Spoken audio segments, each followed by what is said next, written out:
a oír la voz de Dios. Amén. Quiero darle la bienvenida a todos los amigos que están en esta mañana. Gloria al nombre de Jesús. Bueno, yo quiero decirles que he pensado, he orado en esta semana por este mensaje y veo la necesidad de recordar cuál es el propósito de Dios con la iglesia, pero también cuáles son esos requisitos, cuál es esa problemática, cuál es la exigencia que el mismo caminar supone al creyente. Y quien quiera tomar parte en este caminar, pues, ¿qué implica? Y leíamos una carta a los hebreos, a personas de raza hebrea, pero que están convencidos de que el Señor Jesucristo es el verdadero Dios y la vida eterna. Y también recordé en toda la meditación un momento clave en la vida de un discípulo, bueno, de todos los discípulos, y fue el momento en el que Jesús camina sobre las aguas, pero luego Pedro, en un acto de osadía y de fe, le dice: bueno, si tú eres Jesús, manda que yo camine sobre las aguas. Porque es que constantemente los discípulos se tenían que convencer de quién era Jesús. A veces uno critica a los discípulos, pero uno se pone en la piel de ellos y hermano, es que no es fácil creer que Dios se manifestó en carne. El eterno, el sublime, el creador de todas las cosas. A nosotros hoy nos han contado de una y mil maneras la historia de la cruz y ya lo tenemos asimilado, pero para ellos era completamente nuevo todo eso. Y que tenemos que ubicarnos en el contexto de que ellos son o eran judíos, israelitas, bien comportados, de los buenos. Iban a culto, o como otros, pero estos sí iban a culto. Estos estaban pendientes de la palabra, estaban pendientes de las alabanzas, de cantar en el momento que había que cantar. O sea que esta gente que comenzó a seguir a Jesús tenía su fe puesta en Dios y en el advenimiento del Mesías. Ellos lo estaban esperando, pero cuando lo vieron, muchos no creyeron. Muchos dudaban. Un hombre tan sencillo como Jesús, con una palabra tan sencilla pero tan profunda, con unos hechos poderosos y milagrosos, y entonces cavilaban siempre en su corazón: ¿sí será? Entonces Pedro en un momento tenía que confirmar, porque bueno, lo vamos a leer más adelante. Meditemos en esta palabra que hemos empezado. El escritor de los Hebreos dice: pero traer a la memoria. Se nota que le está hablando a personas que ya llevan años caminando con el Señor, años de creyentes, es decir, ya han pasado todo ese proceso de ir, arrodillarse, llorar, arrepentirse, bautizarse, recibir el Espíritu Santo. Pero llega un momento de la vida del cristiano en que entra como en una etapa donde necesita afirmarse. Una construcción de una casa empieza por las bases, se echan columnas, se pasan vigas de un lado a otro, hierro, cemento, luego viene la obra de poner los ladrillos, pero luego sigue faltando más en esa casa. Hasta que al final, hermano, la pintura, el enchape, el suelo, el techo y los adornos y todo lo demás. Y yo no sé en qué etapa de tu vida vas con Dios, de construcción con Dios. Algunos pueden estar empezando a echar las bases,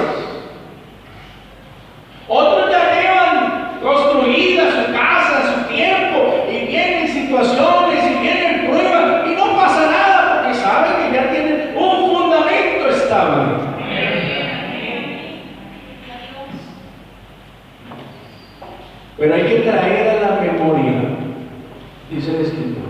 Es decir, no nos olvidemos los días pasados. Porque cuando uno llega a la iglesia, tiene que contar, claro, se cambia todo el horario. Si yo estaba enseñado a salir con mi familia el día domingo, pues el día domingo es el culto importante. Yo, ¿y ahora qué le digo a mi familia? Tengo que dar una explicación. No, pues estuve por ahí. Bueno, está bien, los domingos se acepta, pero el segundo y el tercero y el cuarto y el quinto ya no es una salida por ahí. ¿Dónde está yendo? Entonces hay que presentar. Bueno, no, yo estoy yendo por ahí a la iglesia. Pero normalmente la tradicional dura media hora, pero te vas toda la mañana y vienes hasta la tarde, incluso ya no vienes ni a comer. Y todo ese proceso de explicación sufre la burla, cuando se dan cuenta el burlo, sufre el desprecio, cuando se dan cuenta otros, y entonces comienza el ataque a la fe. Algunos dicen, es que yo lo prefería como antes. Yo quisiera verlo borracho, o yo quisiera verlo en el bar, o yo quisiera verlo en otro lugar, pero no en una iglesia, porque así no me gusta. Ahora habla diferente. Y todo eso se convierte en una situación difícil, pero cuando uno conoce a Jesús, está dispuesto a sufrirla. Cuando uno conoce al Señor, uno dice, no, es que lo que Dios me está ofreciendo es tan grande que no importa lo que tú digas. Es que tú no conoces lo que yo conozco, tú no has oído lo que yo he oído, así que tú hablas porque no conoces lo que yo conozco.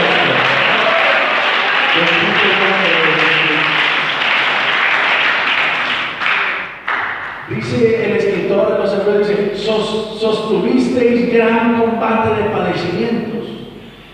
Y en esa época él estaba hablando a los cristianos del primer siglo. Se levantó una persecución monumental contra los cristianos. Todo el que se decía cristiano era perseguido. Nosotros no hemos recibido tal persecución. A nosotros, algunos que vienen de Colombia, los han perseguido, pero por causas políticas, no por causas de religión o de creencia, por la guerra o por la violencia o yo qué sé, pero no por la fe. O sea, hay gente que ha sido desplazada por otros conflictos, pero no por la fe. Sin embargo, a estos hermanos hebreos los desplazó la fe y sufrieron.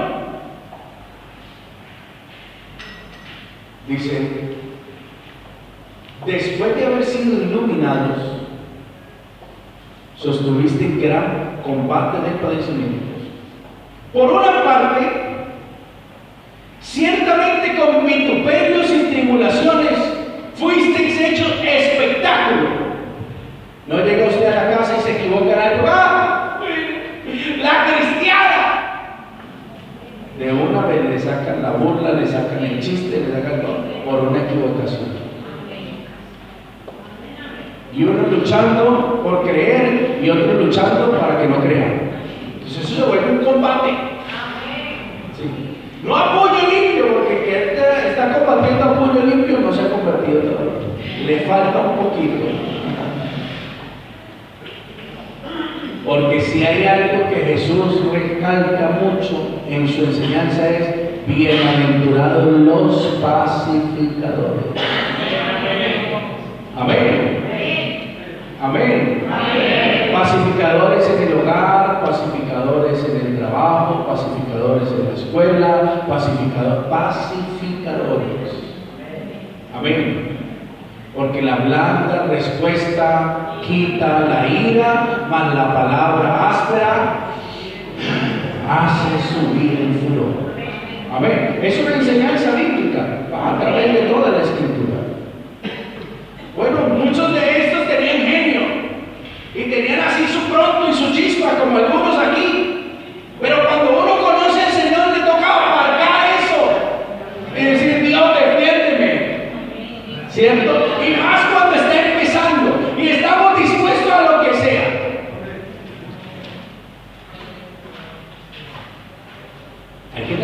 a la memoria esos días. ¿Qué más le sucedió a esto? Por una parte recibían tribulaciones y eran hecho espectáculo, todo el mundo se burlaba de ellos, pero en otra, a algunos les metieron en la cárcel y a otros les quitaron los bienes, les quitaron su casa, les quitaron su carreta, les quitaron sus animales, les quitaron sus pertenencias, quedaron así.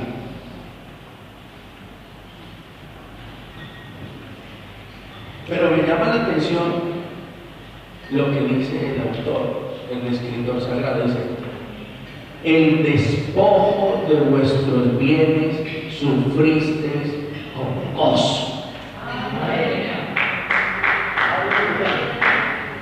Oye, que usted esté pagando la casa todos los años y venga de un momento a otro y dice: como usted es cristiano, se va, esa casa ya no es suya por ser cristiano, y que el otro salga y dice: gloria a Dios, aleluya. Tiene que haber una razón para que salga con gozo de él. Amén. Tiene que haber una razón. La enseñanza tenía que haber sido fructífera en sus corazones. La palabra y el mensaje que habían oído tenía que haber sido especial para tener que abandonar todo lo que tenían.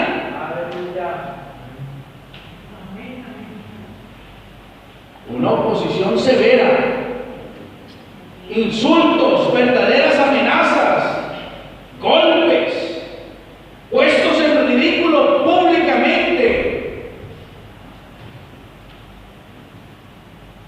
Pero cuando se habla de perder los bienes, entonces tenemos que hablar de la calidad de vida que ofrece Jesús. Porque nosotros tenemos una esperanza. Porque Jesús ofrece una esperanza. Hay gente que está viviendo aquí para vivir aquí y morir aquí. Nosotros estamos viviendo aquí para vivir allá con Él. Es la gran diferencia. ¿Dónde vas a terminar tus días? Mis días acabarán aquí en la tierra y lucho diariamente para que después de la muerte continúen allá en el cielo conmigo. Es el mensaje de Jesús impactó tanto la vida de ellos. Que tengo que perder la casa por causa de eso. Pues listo, la pierdo, no pasa nada, tengo una morada. Y así como me dio esa, me puede dar otra. Sí. Y entonces me enseña a mí que ese primer amor está dispuesto a hacer lo que sea necesario. En ese primer amor se está dispuesto a enfrentar lo que sea. Pero pasa el tiempo y se nos olvida eso que sufrimos en nuestro primer amor. Algunos tuvieron que dejar hasta su pareja, porque como no se podían casar, entonces no. Yo dejo esto porque eso es fornicación, en otro caso es adulterio, yo así no puedo vivir porque yo quiero seguir al Señor. Oiga, se negaron a sí mismos por causa del conocimiento del Señor. Eso no se nos puede olvidar. ¿Cuánto se ha aguantado? ¿Cuánto se ha sufrido? ¿Cuánto se ha padecido? Y entonces cuando uno hace ese recuerdo, el escritor, porque parece que no solamente se sufrió eso, sino que pasó un tiempo y luego se sufren otras cosas, se sufre en otro nivel. Cuando se va caminando en el Señor, se sufre en otro nivel. Y entonces el escritor sagrado tiene que decir: no perdáis vuestra confianza, que tiene grande galardón. Porque se puede perder la fe, pero ahí más adelante en Hebreos capítulo 11 verso 6 dice: pero sin fe es imposible agradar a Dios. Dígalo conmigo, por fe, sin fe es imposible. Sin fe es imposible. Es decir, que la fe hace que ocurran muchas cosas, pero la primera que ocurre es que Dios está agradado con nosotros. Y hay algunos que se les está quebrantando la fe. Y entonces dudan. Cuando hay dudas sobre algo que dice la palabra, ya hay un quebrantamiento en la fe. Porque una fe fuerte, diga lo que diga la palabra, yo lo creo. Aún si es para corregirme. Amén. Eso es para mí. Eso me cayó a mí. Me la echó a mí. ¿Sí o no?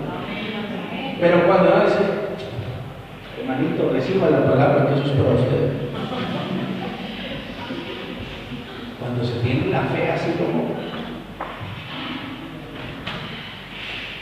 ¿qué más sigue diciendo el verso 6 del capítulo 11 de Hebreo? Pero sin fe es imposible agradar a Dios. Porque es necesario que el que se acerca a Dios crea que le hay. ¿Pero qué más? Es galardonador de los que le buscan. ¿Cuántos han venido buscando al Señor? Hoy hemos venido buscando al Señor. Y tal vez usted ha cantado, y tal vez ha inclinado su rostro y ha hablado algo con Dios. Yo le quiero decir, Dios le tiene un galardón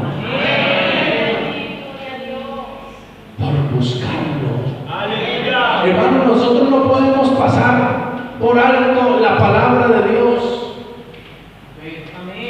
Dios tiene un galardón para el que lo busca, para el que cree que está ahí siempre que lo busca. Porque hay gente que ora y dice, vamos a ver si Dios, ese vamos a ver, él no tiene fe completa. Tiene una fe ahí. Pero cuando uno dice, yo sé que Dios me escucha, yo sé que Dios me ama, yo sé que Él me va a responder. Oremos para que responda. Eso es tener fe.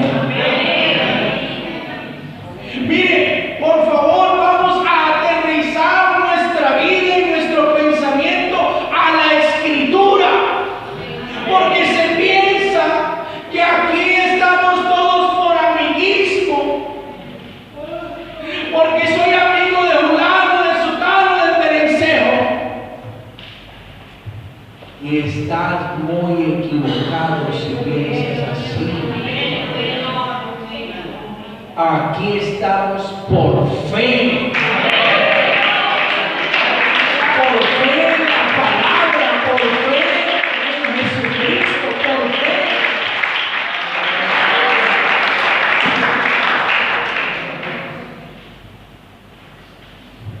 Porque sin fe, imposible.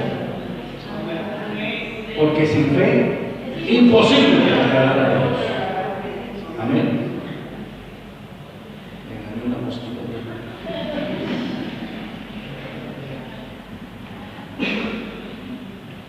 Miren, la fe no actúa en el culto solamente. La fe actúa, la fe genuina tiene que actuar desde aquí hacia afuera. Ahí es donde actúa la fe genuina. Que cuando vienes y escuchas la palabra, que cuando vienes y entiendes la palabra, cuando vienes y crees a la palabra, te la llevas en el corazón. Y cuando vas por la calle a enfrentar situaciones, ahí está la palabra. Ahí no hay enchufe. Ahí está Dios respaldando su palabra.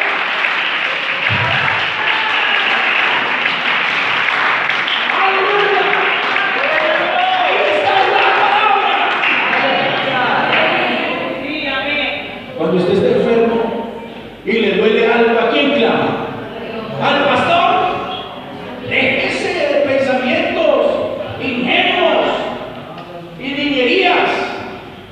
Es Dios. Tiene que estar Dios. El que está fundamentando su fe en el diácono, en el pastor, está perdido. Porque el mismo pastor necesita la palabra. Y el Dios de la palabra.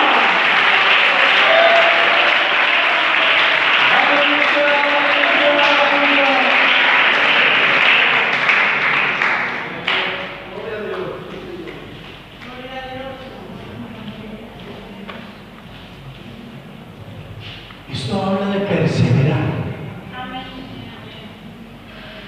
No perdáis vuestra confianza, porque se puede perder la confianza en un momento de soledad, en un momento de escasez, o en un momento de tentación. Se puede perder la confianza. Pero hay que traer a la memoria esos días pasados. Si yo logré enfrentar a mi familia por la fe, ¿por qué no hacerlo hoy otra vez? Si logré enfrentar a mis jefes y a mis compañeros de trabajo por la fe, ¿por qué no hacerlo hoy otra vez? Si logré enfrentar y pasar adelante mi propia concupiscencia, mi propia carnalidad, ¿por qué no hacerlo hoy otra vez?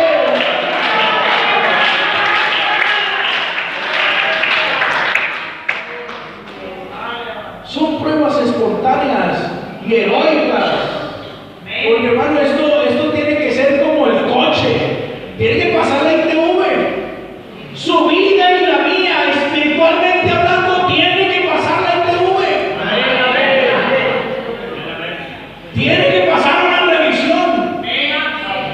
Oye, aquí uno es fiel 2 horas de culto. Y fuera, en la carretera es lo que necesitamos, que el motor funcione bien, y que las marchas vayan bien, y que el aceite fluya bien, y que todo funcione. ¿Cuántos están pasando la ITV? Oye, que le examinen a uno todo, que le examinen cómo te va a portar aquí. ¿Y qué decisión vas a hacer en esto? ¿Y qué palabra vas a hablar aquí? Y lo examinan y lo examinan. Y devuélvete y aprende la lección. ¿A cuánto le han devuelto el coche en la ITV? ¿Cierto? Y uno se pone así como enfadado. Pero resulta que en la fe también muchas veces Dios nos dice: devuélvase, que le falta una clase. Le faltó la clase de fe, le faltó la clase de fe, le faltó la clase de obediencia, le faltó la clase de esperanza, le faltó la clase de respeto, le faltó la clase de comunión, le faltó la clase de alabanza. Aleluya, aleluya. Hay que aprender a construir una relación con Dios diariamente.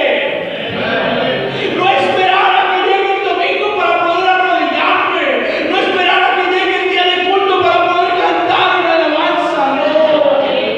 Diariamente, minuto a minuto, es la relación con Dios.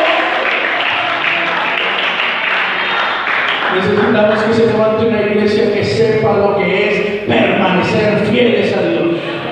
Pero no solamente que lo sepa, que se lo enseñe a los que están llegando. Aleluya. Porque la Biblia dice que os es necesaria la paciencia. Oiga, hay cosas que son opcionales, ¿verdad? Pero hay cosas que son necesarias. Y una de ellas es la paciencia. Porque dice el escritor sagrado: porque habiendo hecho la voluntad de Dios, obtengáis la promesa. Y en eso de la voluntad de Dios, algunos dirán: bueno, ¿y cómo conozco yo la voluntad de Dios? Miren, la voluntad de Dios se condensa en esta palabra. Ahí está la voluntad de Dios. Lo que riñe con la palabra de Dios no es la voluntad de Dios. No. Lo que se levanta en contra de la palabra de Dios no es la palabra de Dios. Hermano, Dios no está haciendo cosas para tirarse piedras a su mismo tejado. Usted no pone órdenes en casa para que las quebrante, no, sí. Hablo con los padres de familia. Usted pone reglas en casa para que se cumplan. Y Dios puso reglas en su palabra para la iglesia para que se cumplan. Entonces, ¿cómo saber la voluntad de Dios? Hay que leer la Biblia. Hay que leer la Biblia para conocer la voluntad de Dios. Ahora, acompáñenme a leer algunos textos bíblicos que son importantes. Primera carta a Tesalonicenses. Vamos bien de tiempo, ¿cierto? Capítulo 4.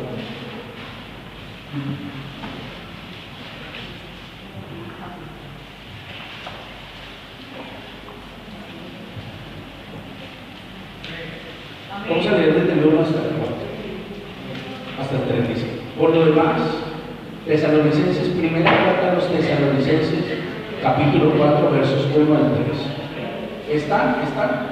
Quiero que lo lean, por favor, que lo lean.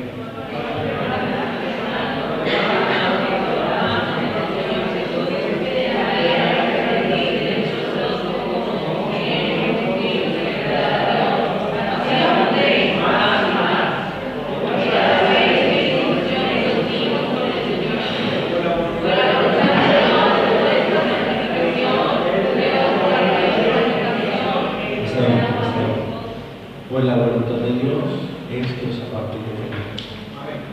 Pero miren lo que dice, es que se nos olvida que la Biblia plantea que la vida del cristiano debe ser como la luz de la aurora, que va en aumento hasta que el día es perfecto. La perfección del día es cuando el sol está ahí en toda la mitad, rayando y brillando y calentando. Esa es la perfección del día.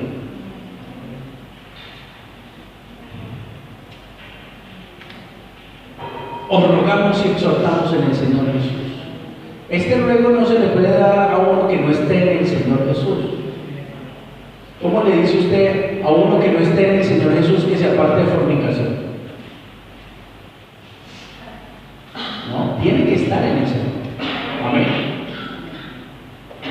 Por eso hay textos que no se le puede aplicar a los amigos. Pero hay textos que son para la iglesia. Este texto es para la iglesia. Os rogamos y exhortamos en el Señor Jesús, que de la manera que aprendiste de nosotros, como os conviene. Hermano, no es que yo puedo. Sí, pero ¿te conviene? Muchas veces no conviene. Amén. Como os conviene conduciros y agradar al pastor. ¿Agradar a quién? A Dios. ¿Y agradar a Dios, hermano? Su preocupación y la mía es agradar a Dios. Amén. Amén. Eso no quiere decir que vaya a respetar al pastor o a los ancianos o a los niños. No, es que a mí me importa es agradar a Dios y pasa por encima de todo el mundo. Ya lo desagradó. Porque la Biblia dice: ama a tu prójimo como a ti mismo.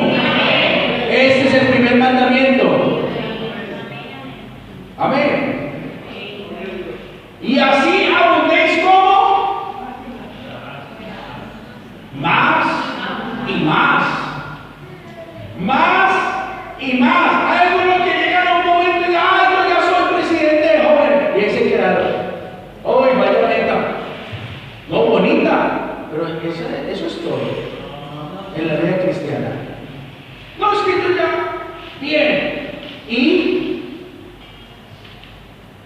Y el más y más que dice la Escritura, ¿dónde queda? Hay que ir a más siempre. Más y mejor. Amén. Más y mejor en la oración. Seguramente cuando iniciamos nuestra vida cristiana orábamos un poquito y mal. Digan amén, porque así es. Pero cuando va pasando el tiempo ya uno aprende a conocer cómo hablarle a Dios y ora mejor y ora más. ¿Cierto?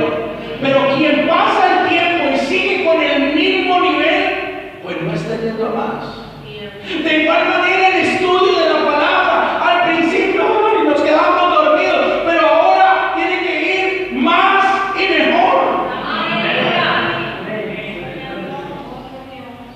Al principio no vine el domingo por ahí por agradar al que me invitó, estoy más pesado por venir ahí. Pero ahora, si hay culto el que haya y la actividad que sea, no me la quiero perder, y el servicio que pueda prestar, amén. Porque siempre es más y mejor, más y más. Porque ya sabes que, mire, esta palabra sí que es importante. ¿Qué instrucciones os dimos por el Señor Jesús? Muchas veces no va a más y más porque no recibimos la instrucción, porque nos quedamos pegados en el concepto personal, cultural, regional. Y no, que yo soy así, que yo pienso así, que yo... Pero cuando uno recibe la instrucción de parte del Señor Jesús, uno dice, o sea que esto no se puede hacer así. Yo pensé que se hacía así. No, hermano, así no se hace. Mire, la Biblia dice, se necesita la instrucción. Amén. Se necesita la instrucción. Y cuando la Biblia dice que se necesita la instrucción, es porque Él tiene gente preparada para ejecutar esa instrucción. Amén. Porque si Dios descendiera con palabras del cielo, no te entenderíamos nada. Dios descendió con palabra de hombre, por eso Él es la palabra hecha carne. Pablo dice que en su vida ministerial, en su vida espiritual, en su vida de oración, lo define como un tercer cielo. Es decir, hermano, me salí de lo normal, pero oí cosas que no le son dadas al hombre oír. Y nosotros queremos oír cosas que no vamos a entender. Y las que podemos entender, entonces muchas veces no las ponemos en práctica. Eso tan sencillo es el Evangelio. Sí. Ahora, ponlo por obra. Y es ahí donde más de uno está pegado. Y no se avanza. Porque, ¿cómo conocer la voluntad de Dios? La voluntad de Dios se conoce por la instrucción.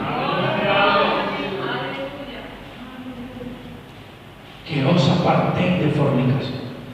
Mire, si hay algo que a Dios le enfade es la inmoralidad sexual, la pornografía, el adulterio, la fornicación. En cualquier ámbito, en cualquier modalidad, a Dios le molesta la inmoralidad sexual.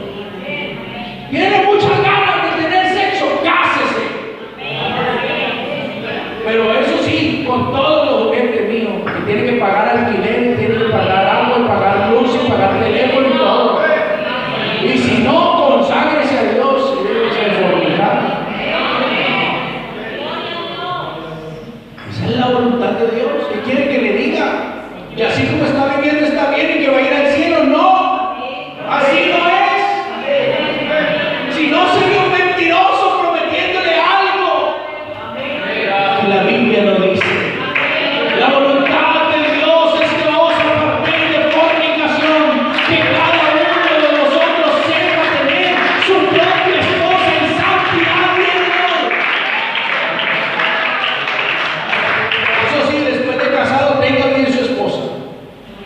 no en pasión de concupiscencia como los gentiles que no conocen a Dios. Es decir, no puedes meter cualquier cosa a tu casa. Amén. Ahí mismo en el capítulo 5 de la primera carta a los Tesalonicenses, el verso 18. Hay otra palabra importante que devela la voluntad de Dios. Que dice, dar gracias en todo, porque esta es la voluntad de Dios para con vosotros en Cristo Jesús. Es que no me alcanza el sueldo, de gracias a Dios. Es que me están pagando menos que el compañero, de gracias a Dios. De gracias a Dios en todo. Es que me está doliendo la espalda, de gracias a Dios. Porque se nos olvida ser agradecidos. Y ese es un problema que Dios tampoco está dispuesto a soportar. Hermano, es que Dios es Dios. Por favor, por mucho que se haya hecho hombre y haya muerto y haya resucitado al tercer día, no ha dejado de ser Dios y merece el respeto que merece Dios.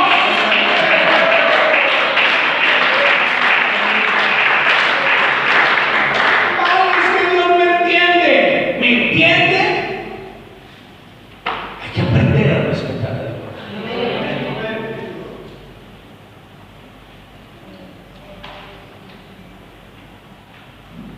La carta a los Romanos dice en el capítulo 1, verso 18: porque la ira de Dios se revela desde el cielo contra toda impiedad e injusticia de los hombres que detienen con injusticia la verdad. Porque lo que de Dios se conoce les es manifiesto, pues Dios se lo manifestó. Porque las cosas invisibles de Él, su eterno poder y deidad, se hacen claramente visibles desde la creación del mundo, siendo entendidas por medio de las cosas hechas, de modo que no tienen excusa. Cuando alguien sale y ve el mar como tan lindo que es, ya no tiene excusa de decir que no hay Dios. Quien ve un amanecer no tiene excusa de decir que no hay Dios.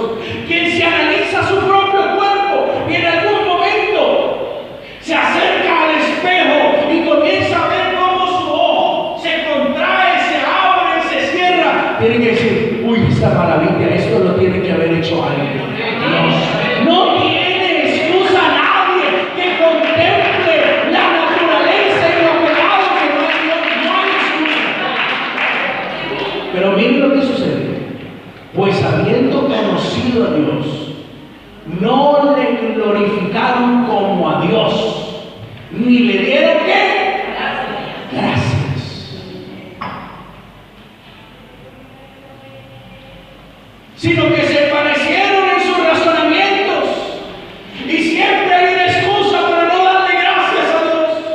Y siempre quiero más de Dios, pero sin dar gracias. A ver, ¿quién es Dios aquí? ¿Tú o Él? Dios merece que seamos agradecidos. Me ha dado la familia, me ha dado los hijos, me ha dado su palabra, su nombre, me ha dado una iglesia, me ha concedido su bendición, me ha dado tantas cosas. ¿Por qué no ser agradecido con Él? Hay que ser agradecido, hay que dar gracias todos los días por todo lo que suceda, hasta porque me dejó el autobús. Hay que dar gracias, gracias Señor, algo tengo que aprender. No le demos gracias. Razonamientos, pensamientos, palabras duras, profesando ser sabios, se hicieron necios. Pero eso sí, cambiaron la gloria del Dios incorruptible en semejanza de imagen de hombre corruptible, de aves, de cuadrúpedos, de reptiles. Pusieron por ahí cualquier cosa, eso le llaman Dios. Y entonces a eso sí se le inclinan, le adoran, le cantan. O como eso no les dice nada, pero cuidado, cuando alguien quiere tener una relación con Dios, Dios no se va a quedar callado, Dios va a hablar. Y si estamos actuando mal, Dios va a decir, lo estás haciendo mal. Y si queremos la bendición de Dios, Él nos la va a dar, pero a su manera.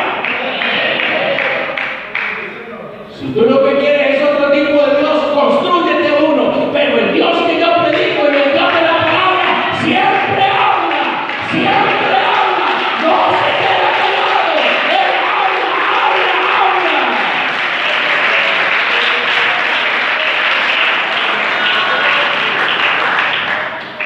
Acompáñame a leer la primera carta de Pedro, apóstol, en el capítulo 5.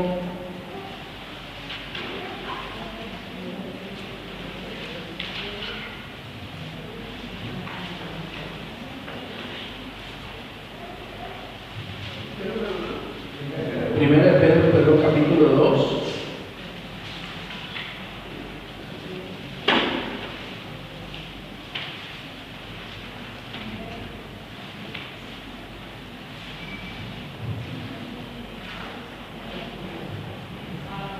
Del 11 al 15.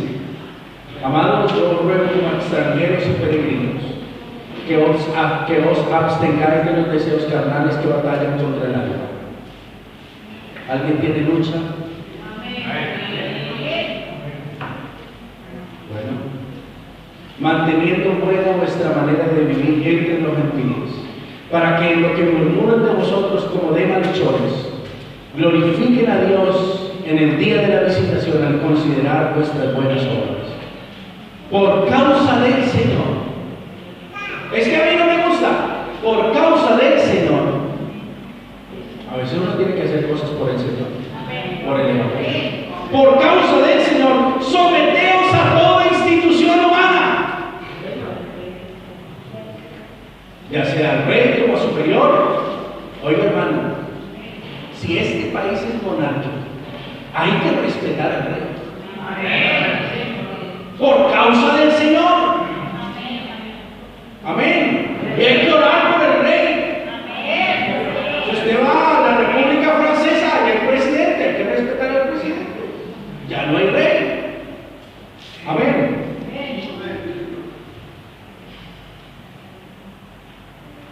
Ya los gobernadores como por él enviados para castigo de los malhechores y alabanza de los que hacen bien. ¿Por qué qué?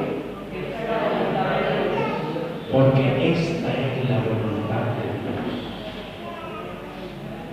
Que haciendo bien hagáis callar la ignorancia de los hombres insensatos.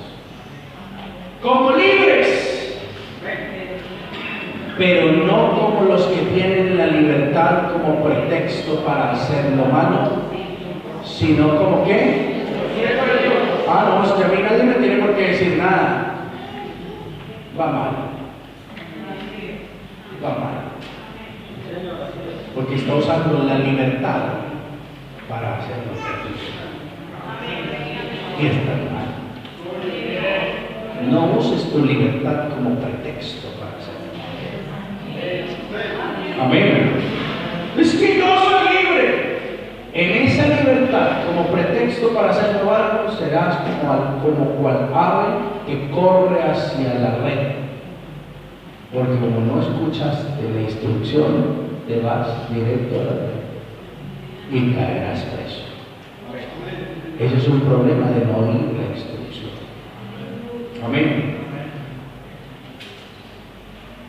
Primera de Pedro 3:17.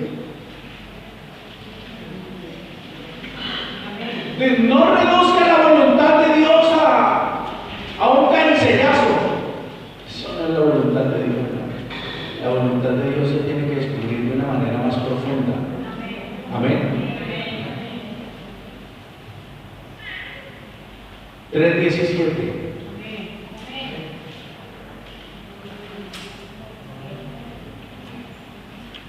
Porque mejor es que padezcáis haciendo el bien, si la voluntad de Dios así lo quiere, que haciendo el mal. Hermano, entonces a mí me tiene que caer todas siempre. Pues si Dios quiere, ¿qué podemos hacer? Hermano, entonces yo me tengo que aguantar todas las que vengan. Pues si Dios quiere, ¿qué podemos hacer, no? No lo dice aquí Pedro. Porque es mejor que padezca. Oiga, padecer, ¿usted sabe qué es padecer, no? Que le duela, que no le guste. Bueno, porque es mejor que padezcáis haciendo el bien. Y aquí se abre una posibilidad. Si la voluntad de Dios así lo quiere, que haciendo el mal. Amén. ¿Alguien estaba pidiendo la voluntad de Dios? Aquí está. Hay que aprender a descubrir la voluntad de Dios en su palabra. Amén.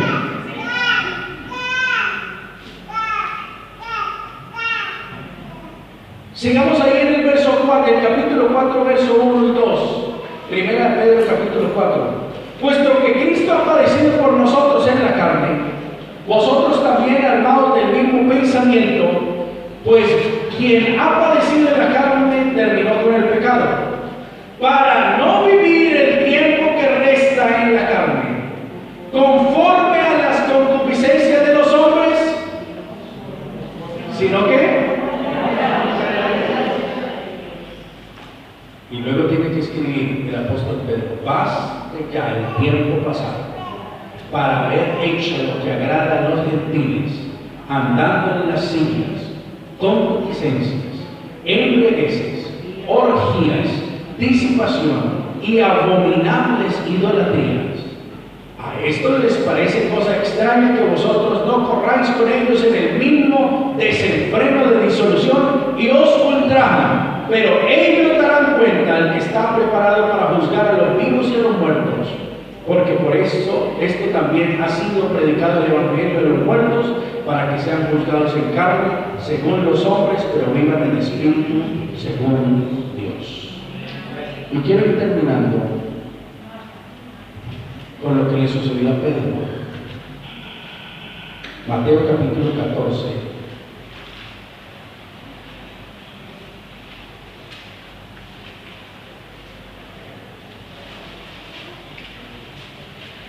Versos 22 en adelante. Permítanme leerse en la Biblia la palabra de Dios. A continuación, Jesús quiso que sus discípulos subieran a la barca para que llegaran antes que él a la otra orilla del lago, mientras él despedía a la gente. Después de despedirla, subió al monte a orar, para orar a solas, y todavía seguía allí él solo al llegar la noche. Entre tanto, la barca ya estaba muy lejos de tierra y las olas la azotaban con violencia, pues el viento les era contrario. En las últimas horas de la noche, Jesús se dirigió a ellos andando sobre el lago. Cuando los discípulos lo vieron caminar sobre el lago, se asustaron creyendo que era un fantasma y llenos de miedo se pusieron a gritar. Pero enseguida Jesús se dirigió a ellos diciendo, ¿se imaginan esa escena? 11 o 12 hombres, ¡ah! ¡Un fantasma! ¡Ah! Oiga, risible, ¿cierto? Pero vaya que le toque a usted. A ver si el pánico no le coge.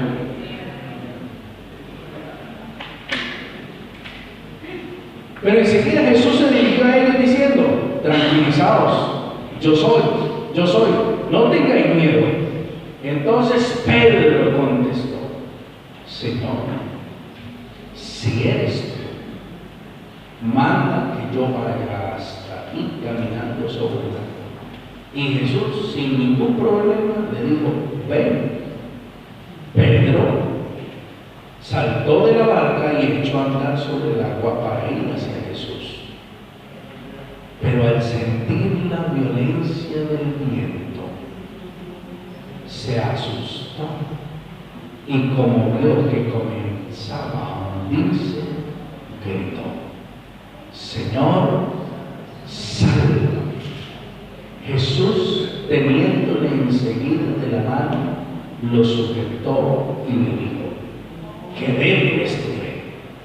¿Por qué has dudado?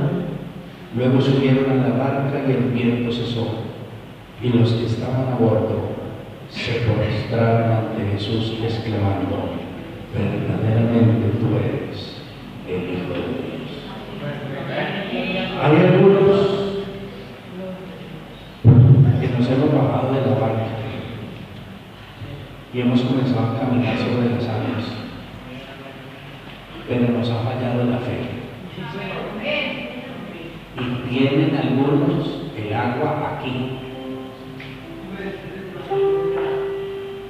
y ya casi que no pueden decir ni Señor porque les están dando el agua y se les nota. Pero ¿por qué están teniendo la fe? Jesús no le recriminó: ¿por qué pediste bajar de la barca? No, Jesús le dijo la enseñanza directa al corazón de él: ¿por qué es tan débil la fe? ¿Por qué si has creído para otras cosas, para esta situación, por qué no crees?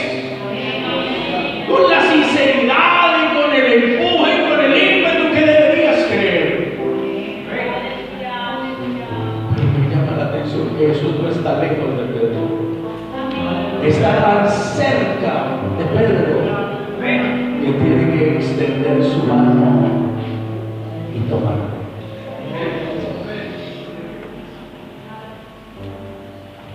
Y quiero entonces llevarlos otra vez a Hebreos, porque aún un poquito y el que ha de venir vendrá y no tardará. Mas el justo vivirá por fe. Esta iglesia tiene que aprender a vivir por fe. Así como cuando uno dice: no, es que yo no tengo trabajo, pero el Señor no me va a faltar. Bueno, ahora que tienes empleo también tienes que decir: el Señor no me va a faltar. Porque me parece que la solución es tener empleo. Y se acabó el esfuerzo de orar, de venir al culto, de servirle a Dios, y no quiero hacer esto y no quiero hacer lo otro. Y es que estoy trabajando, estoy muy cansado.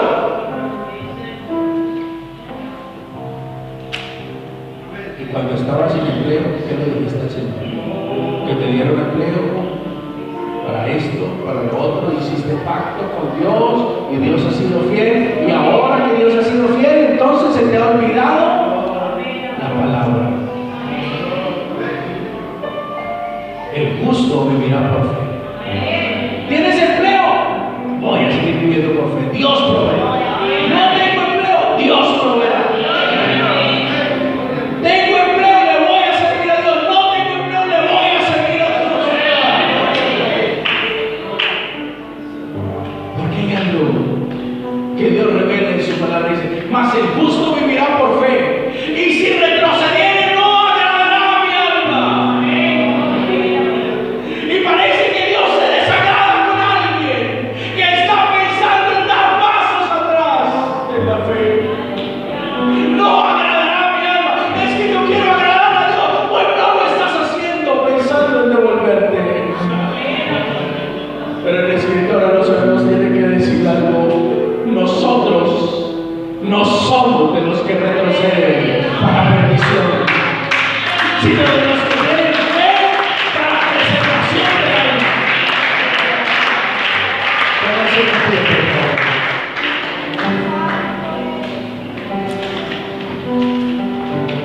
¿Habrá alguien aquí como Pedro, que ha comenzado y salió de la barca con mucha fe, con mucho ímpetu, pero como el viento era contrario, ha visto las olas y te has quedado sin fe y se te hunde la vida? Qué bueno que pudiera decirle en esta mañana: Señor, sálvame que perezco. Señor, así como me concedes milagros, Señor, así como me has ayudado en tantas cosas y situaciones, y he visto tu mano poderosa, y he creído y he tenido fe, yo sé que en esta también me vas a ayudar.